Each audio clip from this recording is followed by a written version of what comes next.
20 minutes past 7, the film Oppenheimer. It was a smash hit at the box office. It took audiences through America's race, the United States race, to build an atomic bomb during the Second World War. A few years later, Britain also joined that race, sending thousands of servicemen to help with its nuclear testing programme. This was in the South Pacific. Our reporter, Nicola Hazler, has met with a veteran who's been talking about his nuclear experience for the first time at the age of 87. A few months later, off Christmas Island, came a still more spectacular demonstration of military power, Britain's first hydrogen bomb. Among those British servicemen told to simply turn their backs away from the nuclear explosion is 21-year-old Brian Cantle.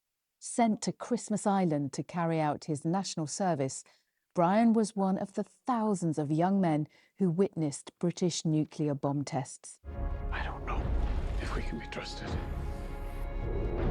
with such a weapon. In the years after Robert Oppenheimer produced the first atomic bomb. I can't ever remember being told officially what we were there for. Probably a good thing we didn't know about it, probably. What was it like when you got to Christmas Island? We arrived at the dead of night and looked overboard, and all the sharks were all around the boat, which was quite enlightening. What was going on those days when everyone on the island knew there was going to be a bomb explosion? We all got together and we sat with our backs to where the bomb was going to be let off. It was just an enormous explosion, yeah. And were you given any protection or any, told? No, we just had a basic overall on, yes. After years of campaigning, the nuclear test veterans have recently been awarded a medal in recognition of the part they played. Many of them have already died. Well, we were guinea pigs. We were just told what to do and did it. Yeah, it was part of life, really, and I'm lucky because I'm healthy. Nicola Hazler, BBC News. So we're finishing there on those pictures of the medals. We're joined by John Morris here in the studio, who is also a nuclear test veteran. Morning to you, Morning. John. Morning. John's granddaughter, Laura, is a campaigner for nuclear veterans as well. You're both very welcome this morning. John, can you I was asking you the moment you sat down, the medal that is here on your jacket, very proudly worn now. Can you explain what that medal is, the story behind you getting that medal, just in terms of when it arrived and what that is? Yeah, the medal represents the British government going into the nuclear power game. And I was a conscript, national service in 1956. I was present for 4 atomic bombs. I was on Christmas Island for 16 months. And the medal represents our involvement in making Britain a nuclear power. You had waited, John, a very long time for that medal to arrive. It took 63 years of campaigning constantly. And if I can, I'd like to say to Boris Johnson, if he happens to watch this, thanks a million, because you made this happen. I met Boris in Downing Street and we had quite a frank talk, and he delivered before he left office. I know that Rishi Sunak made the presentation that we were getting a medal, but it was, in all honesty, it was Boris that delivered.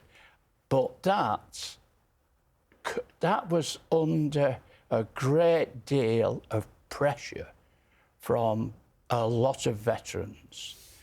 Unfortunately, the British government or the MOD, even to this day, I believe, do not think we are worthy of a medal. I received this medal, and this will give you some idea, or your listeners some idea. This medal was delivered by the postman. After what I did, and so many veterans, and the best they could do was post it. Thanks a million, MOD. It's an insult in your Total eyes. insult. Not just to me, but to... There were 23,000 of us. There are about 1,800 left. And we fought tooth and nail to get this medal. I'm sure the MOD want us all to die and then it will be forgotten. Unfortunately, we won't. Laura, you know the impact this has had on your family, and you've picked up the mantle. Not that I think John needs any help in kind of voicing the issues. You've seen the impact it's had on your family. What has that been? I think we always class ourselves as one of the lucky families, to be honest. And that's despite the fact my grandpa's had cancer, pernicious anaemia, he lost a son at 4 months old. And actually, you know, the veterans and the families have been plagued with health issues, cancers, high rates of miscarriage, high rates of infant mortality, child deformities, etc. So we really do feel that we're one of the lucky ones. And I think, you know, part of the issue that the nuclear community has had for years is just this sense of cover up for so long. And it's a sort of dirty secret that has sort of never had its moment, and the veterans aren't getting the recognition that they should have. The medal was always the start of that, and there's so many other elements to the campaign. It's almost, there are two sides to this. I'm just looking at the government statement, which says, "We are grateful to all service personnel who participated in the British nuclear testing programme and contributed to keeping our nation secure. We're pleased they'll now be receiving a medal in recognition of this." That's the medal side. And then there's the side that perhaps it doesn't align as well with the campaign, which is 4 independent studies of 20,000 nuclear test veterans have shown cancer and mortality rates aligned with a control group of age and gender-matched forces personnel and show to be lower than societal averages. Nuclear test veterans who believe they've suffered ill health due to service have the right to apply for no-fault compensation under the War Pension Scheme, and the MOD has said independent studies show no evidence to suggest those involved have suffered. Right. Which is in complete contrast. Can I can saying. counter, because if you carried on in the report, it also says that nuclear veterans were more likely to have cancer, and they were 300% more likely to have ill health. What they did, and the very important word in that statement you've come out with, where's the government statement? Controlled. It was controlled. It was controlled in such a way that it would show, in my opinion, the MOD are not at fault. And that, if you think back to the post office, they're never at fault. They are negligent.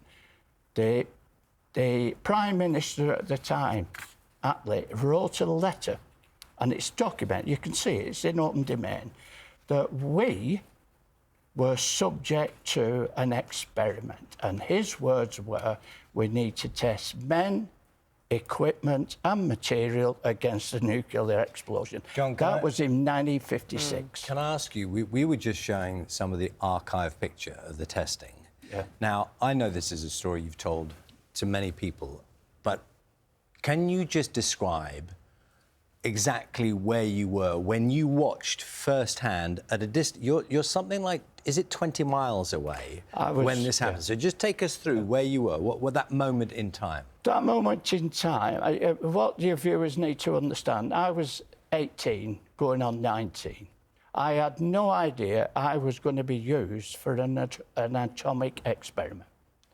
We were ordered to sit on the beach with a T-shirt, a pair of shorts and sunglasses on. Was it like this outfit you were... Yeah, right, yeah, OK. But I had a shirt on and sunglasses. We put our hands over our eyes. Before we did that, we actually saw the plane doing its figure of 8 before it dropped the bomb. And then we were told to turn round and sit down and put our hands over our eyes, and trying to describe that moment, it's almost impossible. I often wonder if I exaggerate. I'll come into the Oppenheimer film, of which I saw a few months ago. But I sat there I had my hands over my eyes, and people must have heard this story time and time again. I saw right through my hands. It was daylight, and that was the whiteness of the bomb. I'm totally terrified, to be honest. I'd never in my whole life experienced anything like it. And then the heat came. And I've often used this as a yardstick. If ever you've done some cooking in the oven and you've opened the door on you've gone, God, I'll tell you what, I felt that day my body was boiling. It was one of them where I went, God, it was so hot, very, very difficult to evaluate that pain. And when I looked, we were then allowed to sort of open our eyes. The palm trees that had been facing the bomb were scorched. That will give you some idea. I was 20 miles away. People have said it was like sitting 20 miles from the centre of the sun with a shirt on. Would anybody in the right mind do that? And I was ordered. That's the galling thing. I'm convinced the MOD knew exactly what they were putting us through. And this is an important fact. Almost everybody was under 30. Almost everybody was single and with basically no next of kin. John, thank you for telling that story, because every time people will stop in their tracks. Laura, you know that full well. I'm just curious, as a granddaughter, this film that is now out that so many people will watch and they'll think maybe in a different way about your granddad's real-life experience. Are you sensing that is happening? Think attention is being drawn? I think so, yeah. There's certainly more awareness of sort of the whole atomic weapon piece. Obviously, things that are going on in the world in Ukraine and things, that deterrent that was created by these men so many years ago is coming to fruition, really, in today's age. And also things like Hillsborough, the post office scandal. There's a whole understanding, I think, now of that idea of injustice and government cover-up. And I think that the next stage of the campaign for us is to really highlight the fact that there are various elements of evidence that are being held back. So to your point, Naga, that, you know, the government will say that research has been done that's been fair and equitable. And the reality is that it's not. It's done on very, very controlled groups. And people like my grandpa went to Christmas Island and had blood tests done, medical tests done, and we request their medical records and they're nowhere to be seen.